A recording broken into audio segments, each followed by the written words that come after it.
Hi guys, welcome or welcome back to Randomly Random. I am Bwame, your internet bestie. Today for our movie date, we have a horror movie titled A Hole in the Ground. Get your popcorn ready, get your snacks ready, and let's get into it. P.S. If you're wondering why my background seems a little different today, I'm sure you're wondering, where is the green? Well, my house is being painted, and so I've had to relocate my work desk for a little while. But I assure you that our green background, our iconic green background, will be back soon. For now, let's not waste more time. Let's get into this movie. Hello everyone. Back again with film recaps. In this video, I'm going to recap one of the horror thriller films from 2019, titled The Hole in the Ground. Before we get to the storyline, I'd like to wish everyone a happy and great day. Without further ado, let's get straight to the storyline. The movie opens with a young mother named Sarah and her 8-year-old son, Chris, who have recently moved to a peaceful countryside home in Ireland. However, this change has brought some challenges for Chris, who finds it difficult to make friends at school, and often becomes a target for bullying by one of his classmates. On their way back home, Sarah and Chris engage in a heartfelt conversation about their life in the new house. And then all of a sudden, Mom, look out! they encounter an unexpected obstacle on the road, and as Sarah steps out of the car to retrieve her side mirror, I would never ever understand why women, or like just people in general, in the middle of literally nowhere, right, might hit something, whatever, and get down to go check it out. I understand you're trying to be a responsible citizen, whatever.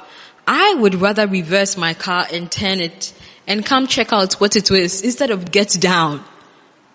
Why are you getting down from your car, lady? Why? In this scary looking, somewhat dark place. I don't know if it's an intentional lighting decision, but I mean, it's a horror movie, right? Clearly they are the only ones on the road, and just a few minutes in, I can tell that this is not going to end well. I mean, look at this man or this creature standing in the middle of the road that she's looking at. Who does that in real life? You hit something, you're literally in the middle of nowhere alone, right? In this case, she's with her little son, who she can't really defend, right? You hit something and you get down from your car, you unlock your car and you get down. What happened to just rolling down your windows and like checking, you know? What happened to looking through your mirror? What happened to turning around and just checking what exactly that was? Why do you have to stop your car first of all, stop the engine, unlock your doors, roll your windows down and open your car door and come out? You're just asking for danger for yourself, but whatever. face to face with a mysterious old woman wearing a hood. The woman's constant murmuring adds an eerie atmosphere to the encounter, and her strange gaze towards Chris intensifies the situation. Sensing something Oh my God, who is getting scared? I'm literally looking around my house. Look, I even thought it was some old man in a hoodie. It's an old woman murmuring. That's even worse. And you are still standing there. You're literally even moving towards her. Are you okay? Are you okay, Sarah? Her name is Sarah, right? Do you value your life? Settling, Sarah quickly grabs the mirror and decides to leave the unsettling scene behind. To help Chris feel more at ease in their new town, Sarah tries her best but faces challenges like dealing with his selective eating habits. She tries to make mealtime enjoyable by playing their favorite game of making funny faces. However, despite her efforts, she struggles to fill the void left by Chris's father, which makes Chris often wonder where his father is. One day, when a spider frightens Chris, he desperately asks Sarah to kill it to prevent it from entering the house again. Sarah, however, refuses his request and opts to release the spider outside instead. This refusal angers Chris, who believes his father would have taken care of it for him. He crushes the spider beneath his feet and accuses Sarah of lying about his father's presence. The boy runs away from her. That should have been her first sign. Why do I feel like when they stopped the car, some sort of exchange took place with her son and this evil spirit or this evil old lady's, spirit? I don't know. Why do I feel like the exchange took place there? I may be wrong, but yeah, he already seems different to me. I don't see why she can't already see it. And it's just seeing it as a tantrum. Also, we've read the plot, so maybe I already have like a bias or something, whatever. In his emotional outburst and disappears into the woods. During her search for Chris in the woods, Sarah stops in her tracks when she stumbles upon a strange sight. First of all, why are you in the woods alone with your son? It's a massive sinkhole in the ground. Just then, Chris emerges from behind her, offering a heartfelt apology for his behavior, and they share a tender embrace. The son asks what hole that is. Clearly and the her mother son doesn't led want to her stay there, or any the longer, spirits led so her she there. brings her curious son back home. The following day, Sarah hosts a dinner where her boss, Lil Jones, shares a chilling story about the mysterious woman named. So let me get this straight. You follow your son into the woods. You discover a sinkhole. The whole sort of was formed right before your eyes, and you don't call any authorities, you don't call like the land guard, nothing.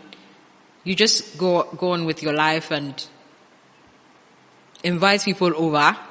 You are not even scared that, if there's a sinkhole in the middle of the woods near your house might be in danger, even just for that reason. You just, look at this large hole. This hole is significant. If it was some small hole, I'll be like, oh yeah, fine. Who sees such a large hole form right in front of their eyes, such a large sinkhole, and just continue with their day, their life, just like that, without alerting some form of authority that can handle it? Noreen, who resides near Sarah's house. It turns out that the old woman Sarah encountered earlier is Noreen. Lil reveals that Noreen's son, James, was once a classmate of hers. When James was 8 years old, Noreen stormed into the classroom, completely crazy, and began screaming insane things about her own son.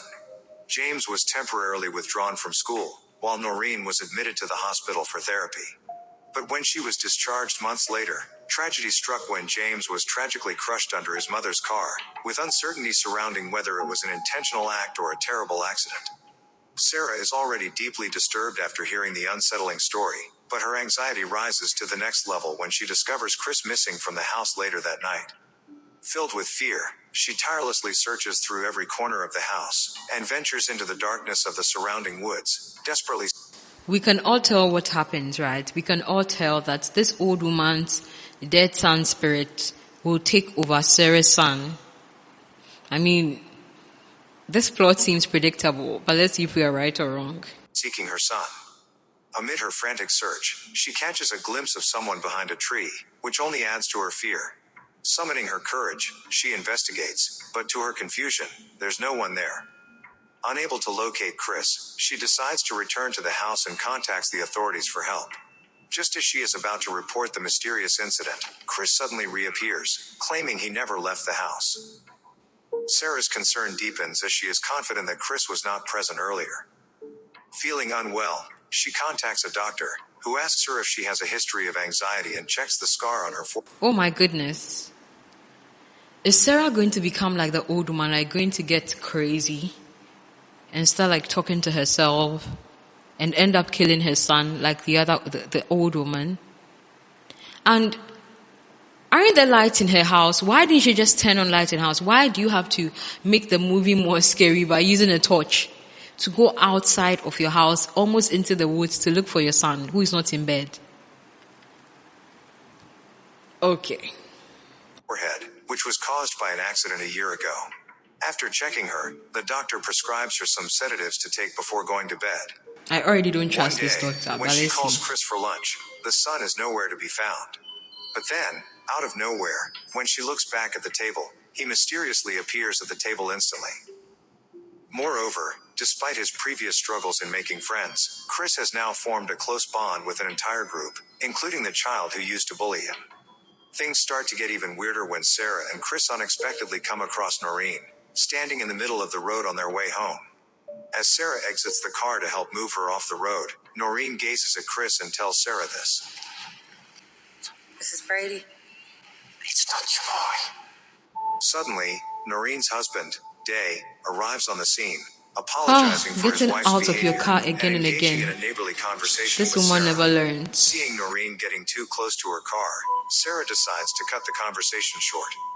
Here Noreen becomes uncontrollable, banging her head against the window and screaming that Chris is not her son while Control Day tries to yourself. calm her. Sarah manages to drive away that day. However, the mother still feels unsettled and disturbed by Noreen's strange claims about Chris, so she revisits her to get answers. To her shock, when Sarah enters the house, she finds Noreen lying dead with her head buried in the ground and crows feeding on her lifeless body. The police are called to investigate Noreen's tragic death. During the process, Sarah witnesses a disturbing scene where one of the cops distracts Chris by playing arm wrestling with him. She suddenly sees Chris using unnatural strength to win, even breaking the officer's wrist. Luckily, it's just a product of her anxious mind. As the unsettling incident of Noreen's death continues to weigh heavily on her, Sarah's forehead wound starts bleeding again. Where's adding to her Noreen's distress. husband? Worried about her son's strange behavior, she decides to confide in her boss, Lil. Sarah shares her suspicions about not recognizing her child due to changes in his behavior. But Lil brushes it off, relating her own experience with her twins, who can I don't switch trust from people being in this angels to town. monsters and back in the No, I blink of an don't eye. already. Later in the day, feel like they're hiding Sarah something. attends Noreen's funeral and sees her house's walls adorned with mirrors now covered in black cloth. Concerned about Noreen's earlier comments regarding Chris, she approaches Day and asks him about her peculiar behavior. Here Day reveals that when their son, James, turned 8, Noreen became convinced that he was no longer their real son, but an imposter inhabiting his body. He further discloses that it was he, not Noreen, who was driving the car during the accident that tragically claimed James' life. The following morning, during her What? morning jog, Sarah discovers That's Chris's the toy whole soldier town near the sinkhole blamed she his saw wife? earlier. Curious, Sarah tries to approach the huge sinkhole and sees that She's it's constantly approaching the hitting the land around sinkhole? it, while incomprehensible whispering can be heard from within. Why are you Once she jogging returns alone home, in the She woods? feels that something is Ma'am. off with Chris once more, as she observes her son willingly eating foods he always refused to eat. As she questions Chris about the toy she found earlier, he denies going out near the sinkhole, causing Sarah to raise her voice in frustration. And then all of a sudden, Tell me the truth. To me. Chris becomes enraged and forcefully pushes the table, displaying a mysterious strength that challenges Sarah's belief that he is her son. When it gets dark, Sarah hears some freaky sounds coming from Chris's Things are bedroom. getting creepy. She creeps closer to his room so she can watch him through the keyhole in the crack under the door. Here things get scarier when she witnesses Chris moving around the room on all fours. He also catches a spider and proceeds to eat it, even though he used to be afraid of it. Troubled by these changes, she decides to consult a doctor, only to find that Chris appears to be physically fine. A doctor? Instead, the doctor suggests that Sarah's own well-being might be questioned, pointing to her scar and the incident that might have affected her a year ago. See, I feel like maybe some people in the town or something, I don't know what is going on, have conspired to make her seem crazy for some reason. Right? So that she ends up like Noreen. Maybe it's a haunted town. Maybe somebody killed some young guy and then he always comes back to take revenge. First, he took over Noreen's son's body and then he's now taking over Sarah's son's body. Who knows? Let's continue and see. Worried about her sanity, Sarah purchases a camera and discreetly places it in Chris's room, hoping to uncover the truth about her son's behavior. Do cameras capture The supernatural next day, events? she apologizes Who to knows? Chris for her recent odd behavior. All of a sudden, Chris responds by touching her forehead and violently scraping her wound. Thankfully, it was all just a nightmare, and Sarah was physically unharmed, but her mental state is still questionable. Later that day, she attends her son's school performance, but something strange happens. Is there light in this The movie? entire crowd in the auditorium vanishes, and Chris's gaze becomes fixed on her. His voice deepens, and his eyes reveal a chilling truth. Overwhelmed with fear, Sarah panics and flees from the hall. She then encounters Chris's teacher, and when the teacher inquires as to her well-being, Sarah repeatedly asserts that Chris is not her son. Chris appears and asks if his mother is all right. Is she hallucinating, or is this really real? And rushes to review the camera footage. Shaken by the revelations in the video, she decides to visit Day in search of answers to her concerns. There, she discovers why Noreen had so many mirrors in her house. Even after James' death, Noreen would use the mirrors to check if Day was alright, or if he was turning into someone like James. She would examine Day daily to ensure he was her real husband. When Sarah tries to share her concerns with Day about Chris facing a similar situation, he becomes furious and refuses to watch more footage. This man is hiding something. To the floor and refuses to believe anything about his son and wife. Before leaving, Sarah urges him to call her crazy or dismiss her claims, but Day hesitates to do so. Later that day, as Sarah is retrieving the memory card from the broken camera, Chris joins her, questioning why she left him at school. She quickly fabricates an excuse about her health, and in an eerie tone, he tells Sarah that he doesn't like being left alone. After an uncomfortable hug with Chris, Sarah begins preparing for dinner. While she is in the kitchen, we see her sleeping pills in the trash bin, which kinda suggests that she's sneaking them into Chris's food. Nevertheless, during dinner, Sarah can't ignore the fact that Chris is eating something he used to dislike. To test if Chris is truly her son, she initiates a game they used to play together. Yet again, instead of making the expected funny face, Chris remains unresponsive, which makes Sarah even more sure that he is not her son. It is at this point that the entity realizes its game is up.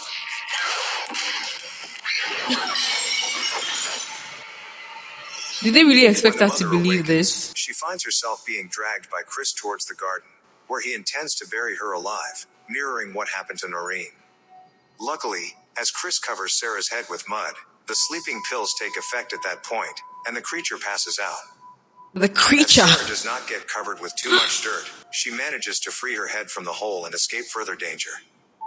Taking advantage of Chris's unconscious state, she carries his body to the basement and uses the car's side view mirror to validate her suspicions. To her horror, she witnesses a bizarre creature in the reflection, confirming that a shapeshifter has indeed taken over Chris's body. As the imposter regains consciousness, he launches a violent attack on Sarah. However, being in a child's body... Why is this movie so dark? We can't see anything. Despite her fear, Sarah manages to subdue him, and locks him in the basement while his screams echo through the air.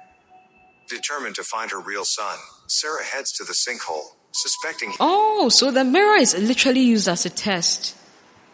Oh, I get it. Oh, then there's an easy way to catch anyone who has been possessed, right? By a shapeshifter or a spirit or a demon or whatever they want us to think these creatures are.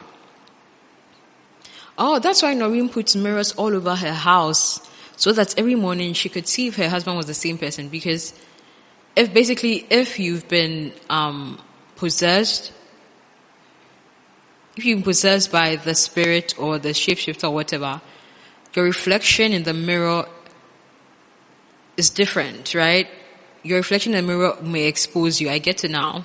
Maybe there. But then, as she descends, the hole engulfs her, hurling her into an underground tunnel. Navigating through the dark, she overcomes obstacles and moves from one tunnel to another until she finally reaches a cavern. In the eerie surrounding, she discovers a scattering of skeletons, but, to her relief, she also finds Chris covered in dirt and branches. Before she can wake him, a chilling growl echoes through the cavern, coming from a horde of faceless creatures. Facing an army of shapeshifters, Sarah is left to fend for herself and drag Chris all the way back up to the sinkhole. As she crawls through the narrow tunnel, she is pursued by one of the creatures. Upon reaching the other end of the tunnel, a shapeshifter grabs her leg and takes on her appearance, shocking her. Sarah relentlessly beats the creature with a torch, until she finally manages to defeat it and escape the sinkhole. Once they are out of the hole, she tries to wake Chris, and is relieved to find him still alive. Eager to leave the eerie place behind, she takes Chris back to her house. Unfortunately, the car is locked, forcing her to enter the house to retrieve the keys. Oh my goodness. After leaving Chris next to the vehicle, she enters the living area, but... Oh my goodness, I hope a shapeshifter does not possess her. And then she ends up staying here, and the shapeshifter lives with her son. Oh, I hope her son is not repossessed by a shapeshift anyway. We are a few minutes, we are almost done. Let's see what happens. It's interrupted by the imposter, pleading with her in Chris's voice to be released. Determined not to give the imposter another chance to deceive her, Sarah ignores the pleas, sets the house on fire, and leaves the area forever with her real son. Months pass, and Sarah and Chris return to a normal life. That's not your real son, However, ma'am. the disturbing experience still stays in Sarah's mind. To reassure herself that she is truly living with her real son and not an imposter, she hangs many mirrors around the house just like Noreen, and regularly takes photographs of Chris. What a way to live. That's all. Really? Around 2019. Thanks for watching. See you again in the next video. I can't. What a way to live. What a way to live.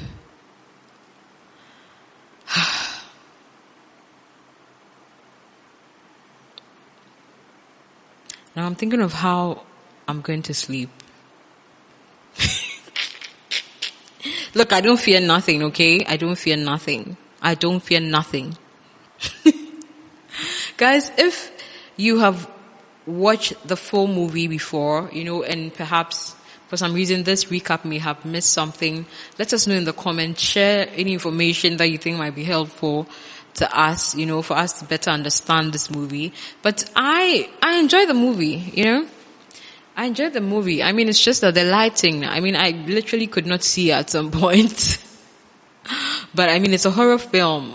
What should I expect? They intentionally darken the scenes, right? It's an intentional choice. But yeah. Will I go watch the full movie?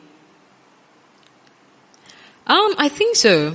Like, just to while away time, not necessarily because I really want to watch it or I'm so obsessed with the movie, But yeah, it was just a good movie to while away time and for a good movie night, right? I enjoyed it. I'll give this a 6 out of 10. A 6 out of 10. It was predictable. It followed every standard of a horror movie. A woman alone in the middle of nowhere with her son, hitting something on the road. The woman getting down alone to check it out. It just followed the standard thing. A woman making silly decisions, or the woman making silly decisions. Going into the woods alone, going into the woods after her son, not reporting the sinkhole that she saw. Yeah, it's the standard classic horror film thriller, just to while away time. There's nothing special or so bombastic about it, yeah. So it was good, guys, besties, ladies and gentlemen. I hope you enjoyed this movie night, this movie date with me. Please do hit the thumbs up button, like this video, and don't forget to subscribe. Until tomorrow, bye guys.